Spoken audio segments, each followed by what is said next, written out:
येन तस्मै श्रीगुरुवे नमः। श्रीचैतन्यमनोभीष्टं स्थापितं येन भूतले स्वयं रूपः कदा मह्यं ददाति स्वपदान्तिकं।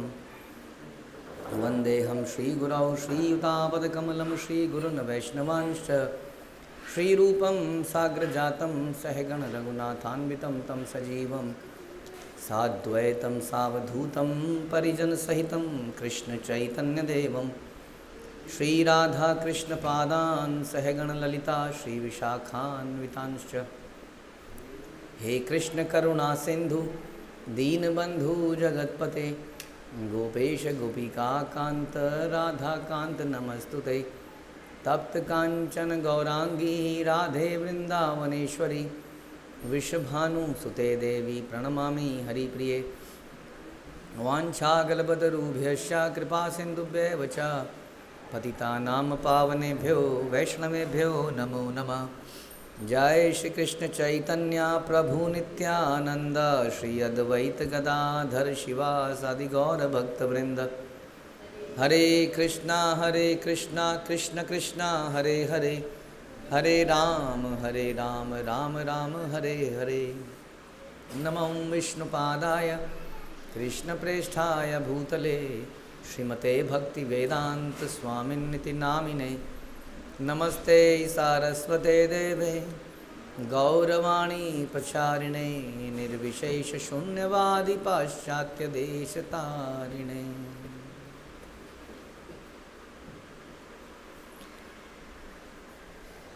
हरे कृष्णा।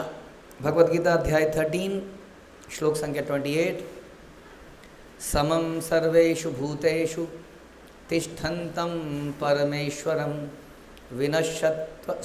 विनश्यन्तं यः पश्यति सः पश्यति।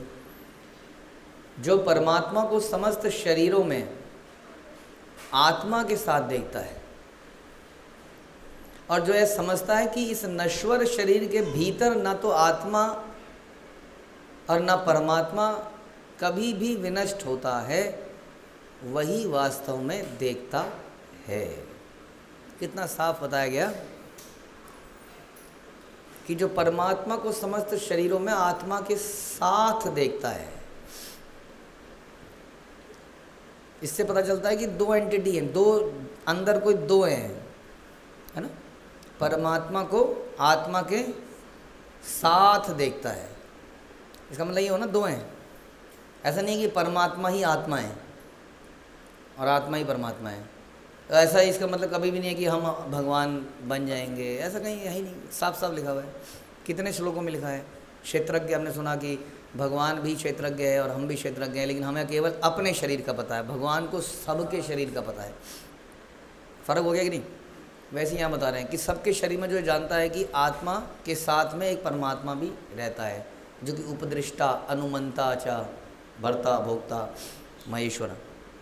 तो इस प्रकार से वो नियंता हैं, कंट्रोलर है, स्वामी है, भोक्ता हैं, परमिशन गिवर है। तो ये समझता है जो इस बात को। और एक बात और समझता है कि इस शरीर नश्वर शरीर के भीतर ना तो आत्मा कभी मरती है ना परमात्मा कभी मरता है। अब ये लोग सब जानते ही हैं कि आत्मा का कभी अंत नहीं होता है, तो फिर परमात्मा का अंत कैसे हो सकता है। तो फिर कृष्ण का अगर अंत हुआ और राम का अगर अंत हुआ, तो वो इसको ऐसे बोलते हैं कि इसका मतलब वो भी शरीर के अंदर थे और उनका शरीर का अंत हुआ जैसे हमारे शरीर का अंत होता है। तो यानी कि वो मानते हैं कि चलो एक परमात्मा तो है, लेकिन परमात्मा एक आत्मा के रूप में है और उसको अगर कुछ करना है तो उसको एक शरीर की आवश्यकता होती है। जैसे कि हमको अगर कुछ करना है तो हमें एक शरीर की आवश्यकता होती है। सही बात है कि गलत बात है। ये भी गलत बात है। कैसे। हमको भी कुछ करने के लिए शरीर की आवश्यकता इसलिए है क्योंकि हम इस भौतिक शरीर में हैं, संसार में हैं। जब हम आध्यात्मिक जगत में होते हैं तो हमको शरीर की आवश्यकता, वहाँ पर हम एक बिंदु की तरह रहते हैं। फिर वो शरीर आत्मा को मिलता है। कहीं पड़ी होती है कोई जैकेट, आत्मा जाके जैकेट पहन लेती है। अच्छा, वो रिजर्व करके रखा हुआ उसका शरीर, जब हम यहाँ पर आए होंगे तो उसके शरीर को तेल में डुबो के रख दिया होगा आध्यात्मिक जगत में, वापस जाएंगे तो उसको पहन लेंगे, फिर क्या हुआ होगा हमारे शरीर का? है वही आत्मा, जैसे कि एक बीज में से पेड़ निकल जाता है, वैसे ही वही आत्मा एकदम से हाँ विस्तृत हो जाएगी। नहीं, ये जो है ना हमारे क्यारी वाले, क्या कहते हैं इनको, नर्सरी वाले, इन पे कुछ ऐसे केमिकल भी आते हैं, बताते नहीं आप लोगों को, ये उन केमिकल डालते हैं, पौधा आप घर में लेके आओगे, पौधा ख़त्म, फिर आप क्या करोगे? या दूसरा, मन तो करता ही है सबका, फिर आदमी दूसरा पौधा लेके आता है, घर में रखता है, थोड़े दिन बाद मर जाता है। वो गेंदा वहाँ पे चहचहा रहा था, आपके घर में आके मर गया। ऐसा देख हुआ है आपके साथ? तो इस संसार में भी ये बहुत पॉसिबल है, कुछ कुछ डालते हैं और एकदम से बड़ा हो जाता है। अच्छा, एक गाँव ने बताया था, पहाड़ में एक सूखा सा झाड़ आती है, पहाड़ों में मिलती है वो, आप कभी जाओगे तो किसी पहाड़ के मॉल रोड में मिल जाएगी वो, उसमें पानी डालो, ये तो आपने देखा होगा, नहीं देखा? क्या देखा फिर आपने? उसमें पानी डालोगे, वो सूखी सी झाड़ होगी इतनी सी, वो एकदम से ग्रीन हो गया, एकदम बड़ी हो जाएगी। हाँ, ये तो आप देख सकते हो कभी भी कहीं पर भी, पानी में डाल के छोड़ दो उसको बस। हाँ, बिकता है, हाँ वो बिकता है। तो फिर इसमें कोई बड़ी बात है कि आत्मा हो जाएगी तो उसमें से शरीर निकल आएगा? बताना जरा। अब यही ऐसे ही समझा सकते हैं, अदरवाइज उस जगत के बारे में कौन समझा सकता है? तो इसका मतलब वहाँ पर हमें शरीर की आवश्यकता नहीं है। जब आत्मा को शरीर की आवश्यकता नहीं है तो उस परमात्मा को क्या आवश्यकता? आप कहोगे प्रभु जी वहाँ पर उसको आवश्यकता नहीं होगी, यहाँ पर सबको आवश्यकता होती है, इसलिए यहाँ पर उसको, उस परमात्मा को भी यहाँ पर आवश्यकता होगी। तो हम कहेंगे कि एक कैदी को धारियों वाली शर्ट पहननी पड़ती है, तो एक जेलर भी धारी वाली शर्ट पहन जाता है। आप कहोगे जेलर आता है ना खाकी में, तो आप कहोगे अच्छा कोई मिनिस्टर आएगा, एमएलए एमपी आएगा, वो पहन के आएगा? वही तो जेल के अंदर जा रहा है, तो उसको भी नहीं बनानी पड़ेगी? नहीं बनानी पड़ेगी, ज़रूरी नहीं है। लेकिन उस कैदी के लिए ज़रूरी है कि वो वर्दी में होना चाहिए। वैसे ही हमारे लिए ये अनिवार्य है कि हमें शरीर होना चाहिए। ये शरीर कैसा है? नश्वर है, लेकिन भगवान के लिए आवश्यक। तो जैसे एक एमपी एमएलए अपने नॉर्मल कपड़े पहन के जेल में आ जाता है, वैसे ही भगवान अपने उस आध्यात्मिक शरीर के साथ इस जेल में आ जाते हैं। इसमें मुश्किल है समझने की बात बताइए। जो परमेश्वर है, जिसको आप कह रहे हो इज़ द सुप्रीम पर्सनैलिटी, तो वो ये नहीं कर सकता कि उस जगत से इस जगत में उसी कपड़ों में, उसी ड्रेस में, उसी शरीर में आ जाए। क्या उनके लिए पॉसिबल नहीं है? हाँ, क्यों नहीं होगा पॉसिबल बताइए? आपके लिए होगा ये जलवायु। आप कभी जाओगे किसी लेह लद्दाख में भी जाने के लिए कोई ट्रेनिंग होती है, आपको मालूम? अगर आपको लेह लद्दाख में जाना है घूमने के लिए तो कुछ ट्रेनिंग टाइप होती है उसमें, क्योंकि शायद कुछ टेम्परेचर ज़्यादा नीचे गिर जाता है या कुछ, तो कोई ऐसी जगह है इंडिया में, पता नहीं कहाँ। हाँ, कम तो हो ही जाता है, कुछ तो है वहाँ पर जाने के लिए, जो भी है। तो कुछ जगहों पर जाने के लिए हमें कुछ पोशाक पहननी पड़ती है। जैसे कि हम लोग अंतरिक्ष में जाते हैं तो हम लोग एस्ट्रोनॉट और जो भी है उसकी ट्रेनिंग होती है पहले। अब क्वेश्चन ये है कि जिसने उसको बनाया होगा, उस तो बनाने के लिए उसको भी आप कह रहे हो कि उसको जाना पड़ेगा उसको। अब जिसने सूर्य को बनाया होगा तो उतनी ऊर्जा उसने प्रकट करी होगी ना कहीं से। जिसने उतनी ऊर्जा को प्रकट किया होगा, क्या उसको सूर्य में जाने के लिए कुछ पहनना पड़ेगा? इसलिए सूर्य नारायण वो तो वहाँ पर हैं, उपस्थित हैं। तो उनका शरीर कैसा है? इसका मतलब कि वो सूर्य में भी जा सकते हैं, वो चंद्रमा में आ सकते हैं, वो इस संसार में आ सकते हैं उसी आध्यात्मिक शरीर के साथ। और हमको हर जगह में जाने के लिए उस जगह के हिसाब से सूटेबल शरीर की आवश्यकता पड़ती है, क्योंकि हमारा शरीर नश्वर है। ये जस्ट उसी की, जैसे कि हमें पानी के अंदर जाने के लिए एक अलग शरीर की आवश्यकता है, नहीं तो कुछ ऑक्सीजन लेके जाना पड़ेगा। तो भगवान ने क्योंकि पानी के अंदर भी क्रिएशन करी है, तो can he go there with oxygen mask? नहीं, उसका आवश्यकता नहीं है। तो यही समझने की ज़रूरत है कि वो इस संसार में कहीं पर भी भ्रमण कर सकते हैं बिना किसी बाहरी आवरण के, और इसी तरह से वो इस संसार से कभी भी जा सकते हैं।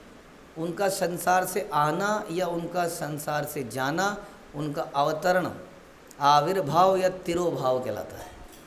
ही अपीयर्स एंड डिसअपीयर्स। हमारा थोड़ा डिफरेंट है, हम वास्तव में शरीर बदलते हैं क्योंकि हमें सूटेबल शरीर की आवश्यकता है। अगर हमें आसमान में उड़ना है तो हमें डिफरेंट शरीर चाहिए, और भगवान को आसमान में उड़ना है तो गरुड़ की आवश्यकता पड़ती है? नहीं, गरुड़ की आवश्यकता नहीं है, वो तो सेवा है उनकी, तो इसलिए उनको आवश्यकता नहीं। समझ रहे हो? तो उनको पानी के ऊपर, पानी के नीचे, ज़मीन पर, अंतरिक्ष में, कहीं कोई शरीर की आवश्यकता नहीं है। वो आध्यात्मिक शरीर से आ जा सकते हैं। जहाँ तक आत्मा का सवाल है, आत्मा इस प्रकार से सूटेबल शरीर को धारण करती है, लेकिन वो खुद भी फिर भी कभी समाप्त नहीं होती है, क्योंकि ये वही है जो भगवान है, लेकिन ये बीज रूप में है। और ये बीज जब विकसित होगा आध्यात्मिक जगत में, तो ये भी वैसे ही शरीर धारण कर लेगा, जिसको और कुछ आवश्यकता नहीं है। तो क्या वो भी जीव भी संसार में आ सकता है फिर उस शरीर में? क्वेश्चन सोच के बोलो, आ सकता है? कोई एग्जाम्पल है आपके पास? नारद मुनि, ही ट्रेवल्स विद दैट शरीर, वो उसी आध्यात्मिक शरीर से ट्रैवल करते हैं जगह जगह, बिना कोई शरीर को बदले। अभी यहाँ है, कभी वहाँ, कभी कहाँ, इस प्रकार। समझ में आया? तो हमारी मृत्यु वगैरह इसलिए होती है क्योंकि हम बीज रूप में ही हैं, और बीज रूप में ही हम अलग अलग प्रकार के कपड़े पहनते हैं। तो जो इस तथ्य को समझता है कि इस बीज का कभी नाश नहीं होता, इस बीज के आवरण का नाश होता है, भगवान के नाश की तो बात ही मत कीजिए कभी भी आप। हाँ, इस जीवात्मा का भी कभी नाश नहीं होता है, वही वास्तव में देखता है। उसी के विज़न को विज़न कहते हैं। और जो कहता है कि कौन जाने क्या है, यावत जीवेद सुखम जीवेद श्रम कृत्वा घृतम पीवेद, कब ये शरीर भस्म हो जाएगा, पुनः आगमन कुतः, किसने देखा है कि अगला कल हो ना हो? किसने देखा है? तो ऐसी चीज़ के बारे में क्यों चिंतन किया जाए जो किसी ने, मतलब कौन जानता है कि सच क्या है? ऐसी थ्योरी आजकल बहुत चलती है, मतलब प्रैक्टिकल बी प्रैक्टिकल, इस तरह की थ्योरी। आप क्या कहेंगे ऐसे लोगों के लिए? क्योंकि ये आपने देखा है पुनर्जन्म होते हुए?